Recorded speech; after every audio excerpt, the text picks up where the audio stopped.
Hello everyone, welcome to boot chemistry. Surface chemistry के आज के लेक्चर में we are going to discuss adsorption theory of heterogeneous catalysis. So we are already aware of this term heterogeneous catalysis. क्या होता है heterogeneous catalysis? मैंने last lecture में discuss किया था। We can classify catalysis into two types, that is homogeneous catalysis and heterogeneous catalysis.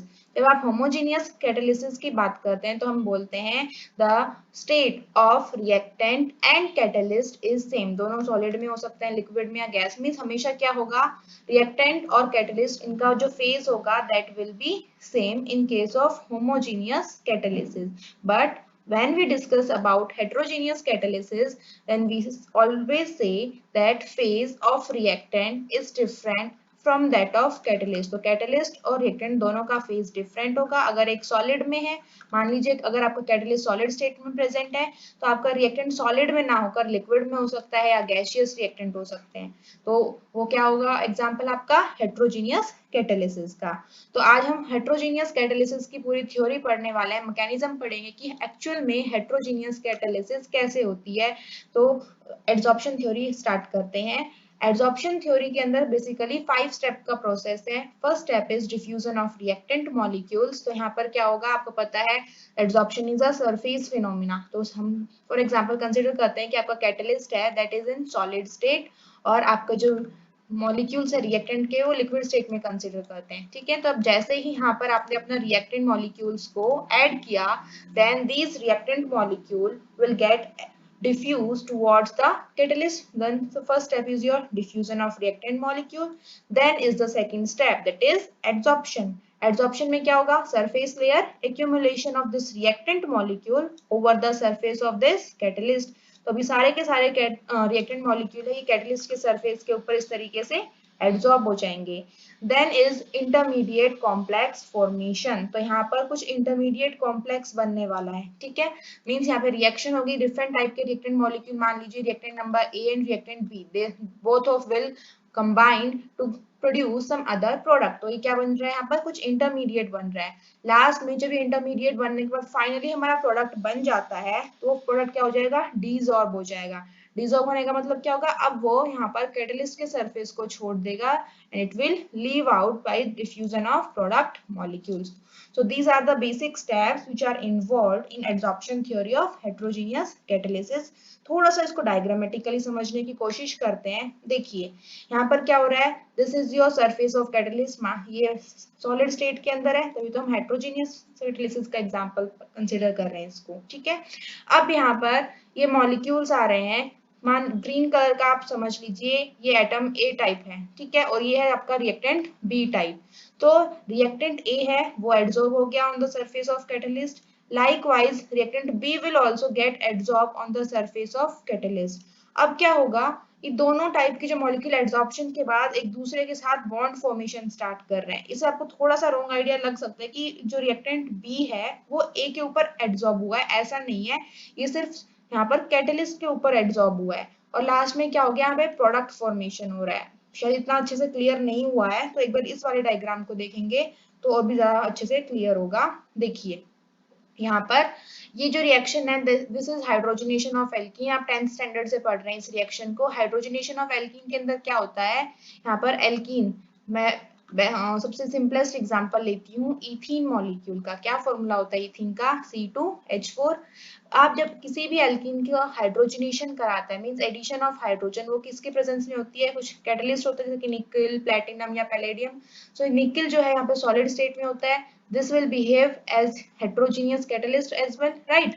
और उसके बाद क्या होता है, जो हाइड्रोजन का मॉलिक्यूल है एक्चुअल में जो इंटरमीडिएट बनेगा उसमें क्या होगा, हाइड्रोजन का मॉलिक्यूल है, ये वाला बॉन्ड तो ब्रेक होने लगेगा हाइड्रोजन और हाइड्रोजन के बीच में, और ये हाइड्रोजन इस कार्बन के साथ बॉन्ड फॉर्मेशन स्टार्ट करेगा। ऐसे ही similarly this hydrogen will start forming bond with this carbon. ठीक है, और जो आपका फाइनल प्रोडक्ट बनेगा that will be something like this.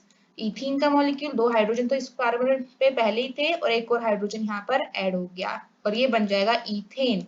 This one is C2H6, right, this is ethane molecule. तो ये इस तरीके से फॉर्म हुआ है। ये जो आपके रिएक्शन है यहाँ पर nickel is behaving as catalyst. Nickel catalyst कैसे बिहेव कर रहा है? Actually it is providing the surface for this reaction to occur. जो ग्रीन कलर का आपको दिख रहा है ये निकल का सरफेस है। तो निकल सरफेस के ऊपर फर्स्ट स्टेप क्या है? यहाँ पर डिफ्यूजन हुआ मॉलिक्यूल्स का, रिएक्टेंट मॉलिक्यूल जो आपको व्हाइट कलर के नजर आ रहे हैं, दिस वन इज हाइड्रोजन। तो यहाँ पर देखिए हाइड्रोजन मॉलिक्यूल यहाँ पर डिफ्यूज हो गए। ये देखिए अभी भी बॉन्ड इसके अंदर इंटैक्ट है। धीरे धीरे क्या होगा यहाँ पर? Ethene molecule, ethylene is the common name of ethene, this is nothing but ethene. Okay, ethylene इसका कॉमन नेम हो जाएगा। अब इथीन मॉलिक्यूल भी जैसे हाइड्रोजन एड्सॉर्ब हो रहा है वैसे ही यहाँ पर इथीन मॉलिक्यूल भी एड्सॉर्ब हो जाएगा। एड्सॉर्ब होने के बाद क्या हो रहा है यहाँ पर? ये जो यहाँ पर पाई बॉन्ड्स है, यहाँ पर आप इस डायग्राम में देखिए दो पाई बॉन्ड्स, सॉरी एक पाई बॉन्ड होता है और एक सिग्मा बॉन्ड होता है। तो यहाँ से जो पाई बॉन्ड है कार्बन और कार्बन का, दैट विल स्टार्ट ब्रेकिंग।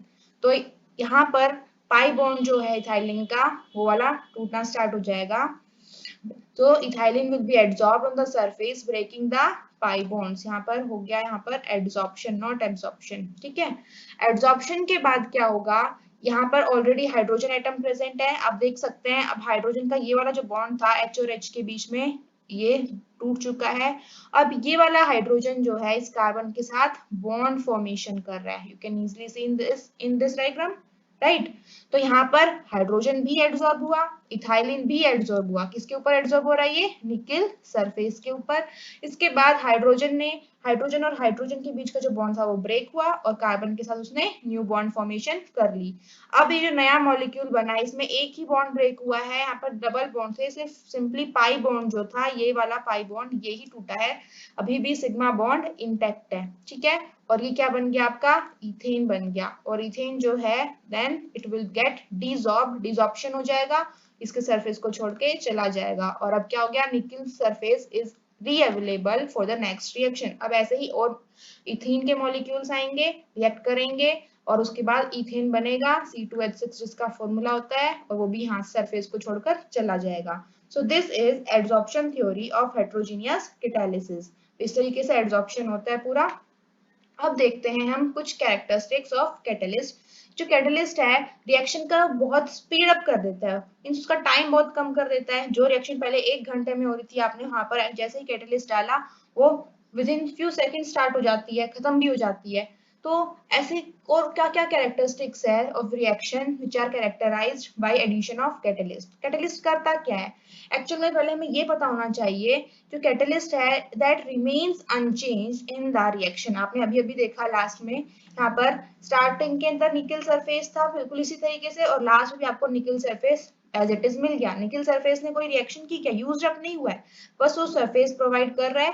जैसा आपने डाला था लास्ट में उसको आप एज इट इज बाहर भी निकाल सकते हो। तो हम कह सकते हैं that catalyst remains unchanged in the reaction. उसके मास में भी कोई चेंज नहीं आएगा क्योंकि वो तो यूज हुआ ही नहीं। ठीक है, okay. Only a small quantity of the catalyst is required for any reaction to occur। हमें ऐसा नहीं है कि जितना आप रिएक्टेंट डाल रहे हैं आपको उतने ही अमाउंट में कैटलिस्ट डालना पड़ेगा, नहीं। कैटलिस्ट जो है बहुत ही स्मॉल क्वांटिटी में ऐड किया जाता है रिएक्शन में, और वो स्मॉल क्वांटिटी ही पूरी रिएक्शन को कैटेलाइज कर देती है। Okay, the third point is the catalyst does not change the equilibrium constant but the equilibrium approaches earlier। So आपको पता होगा, याद है तो आपको, इक्विलिब्रियम क्या होता है? कोई भी जनरल रिएक्शन अगर आप लेते हैं A plus B gives C plus D।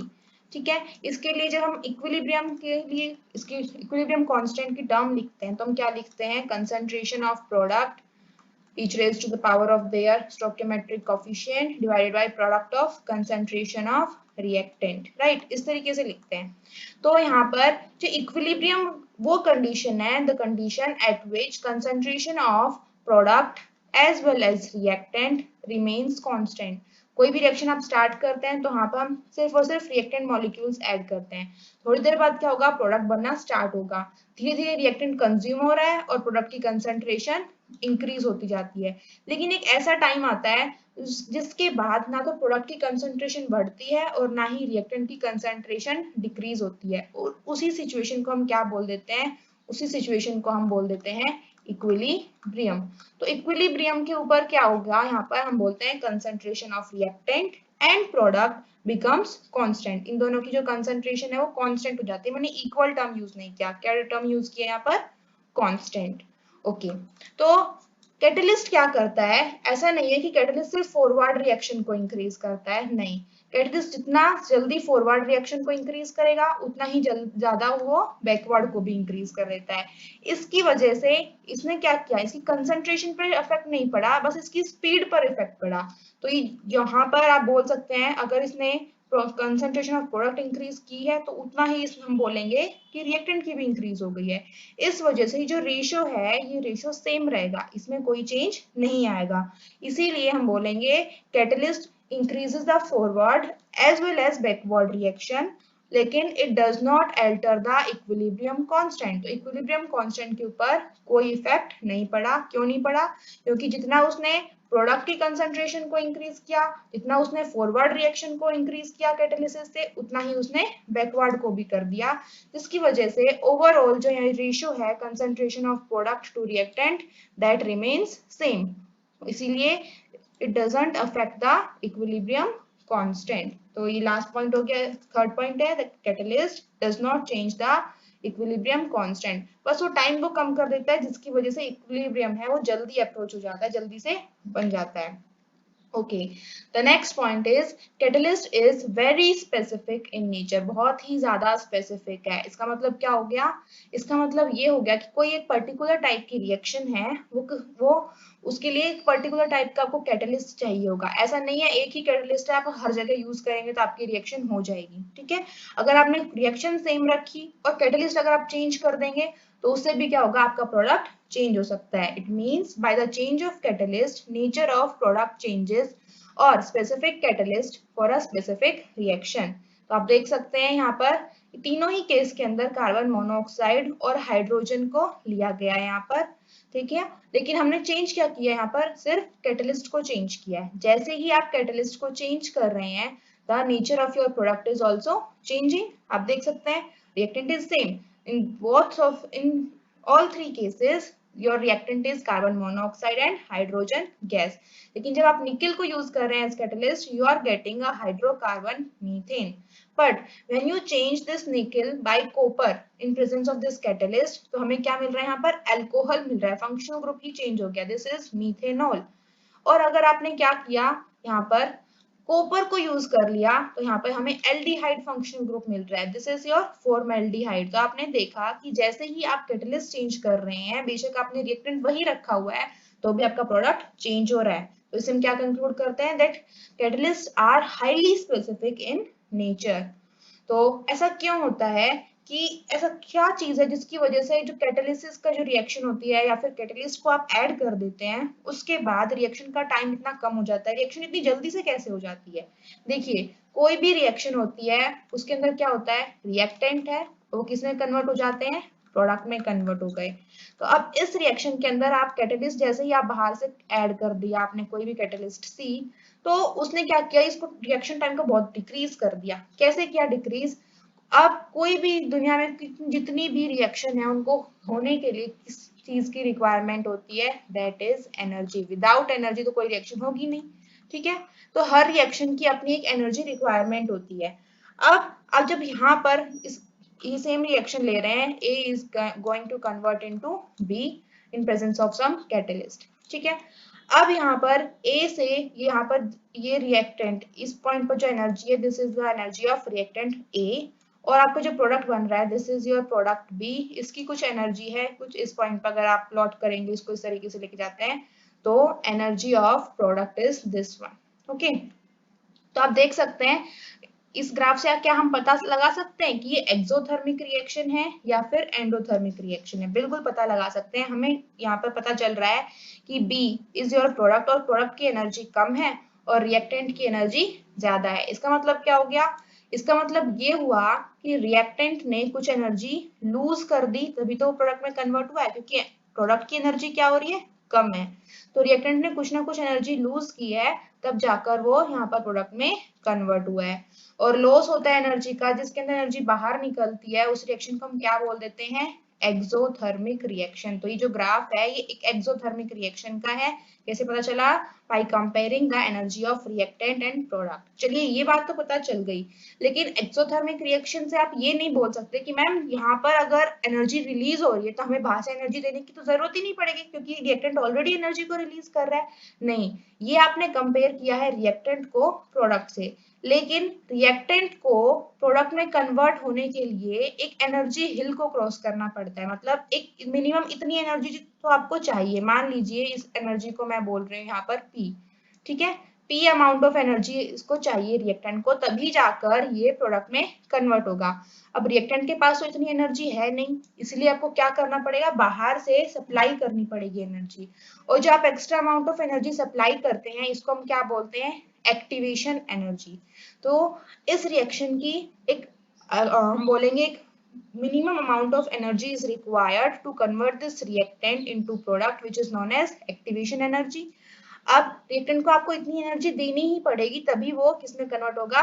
Product में।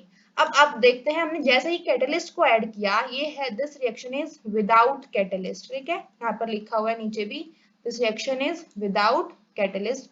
अब जैसे ही आप यहाँ पर कैटलिस्ट को ऐड करते हैं तो कैटलिस्ट क्या करता है? एक अल्टरनेटिव पाथवे प्रोवाइड कर देता है।